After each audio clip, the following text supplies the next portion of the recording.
Isimbio, Ruben Iclius, my God.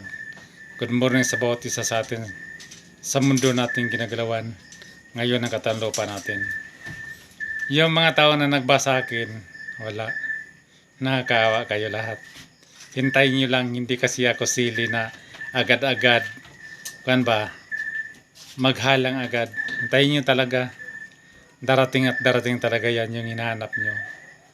Yung barko-barko naman dito sa Mayahay, nako.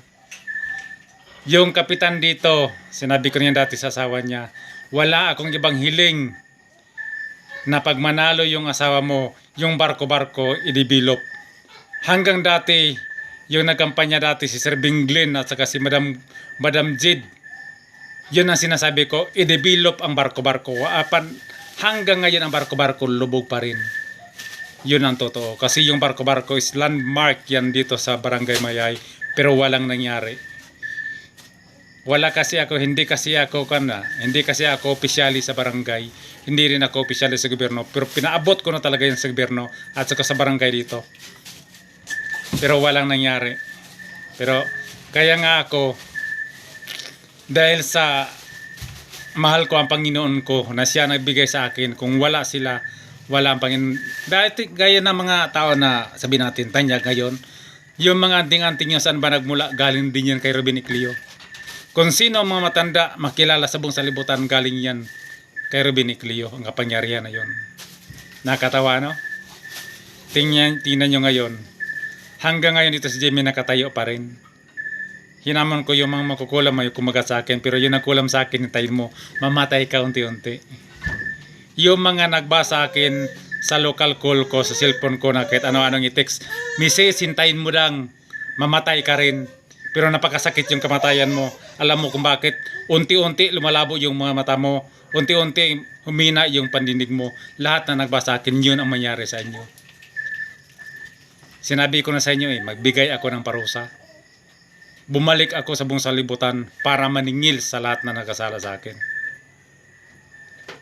Dito sa buong PBM sa Caribbean, sa buong salibutan, mayroon ba kayo nakilala na pirmado na nagiging General Spiritual Investigator? Ilantad nyo sa akin. Yung mga malaking tao dito, yung mga hilig magbas, karamihan pa naman sana magbas, mga peking PBM at saka peking Rubinian, na walang paninindigan. Hindi marunong makontento ba? Walang paninindigan. Ganyan yung hindi marunong makontento. Pero sa bagay, ang nasulat na talaga yan.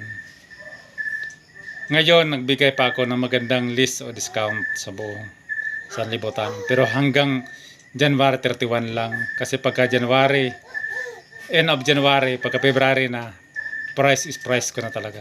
Fixed price na. Yung sinasabi na milyon, wala, inggit lang kayo. Kasi alam nyo, wala kayo natutunan. Mismo sarili nyo, isang kainan lang, pag hindi kayo makakain, wala na. Sumakit ang ulo nyo, pero ako, pwede ako linggo, pwede ako bulan, pwede taon, hindi kumakain, hindi uminom. Ngayon ang tanong, sinong natalo sa atin? Kayo nagbas o ako na may natutunan na may ipakita o nagpresent sa buong sanlibutan? Kaya sa YouTube ko, yung YouTube ko, pumasok ako sa YouTube, hindi ako mamira. Hindi kailangan na sahuran ako sa YouTube. Alam niyo kung bakit? Nakapagawa nga ako ng bahay. Tapos, kailangan pa hindi. Kaya tingnan nyo yung mga videos ko, walang advertise. Sa madaling salita, hindi ko tinanggap ang alok sa YouTube. Pero sa bagay, maraming salamat din sa taga-YouTube. Kasi dahil sa YouTube, marami din nakakilala sa akin. Itong mukha na to.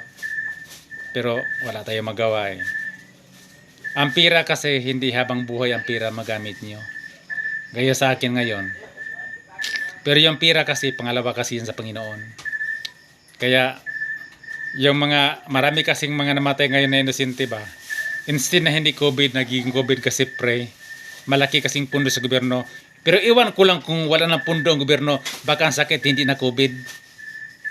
Kasi hindi na makapira ang mga doktor Ganyan lang yan, pira-pira kasi ngayon ang kalagalan.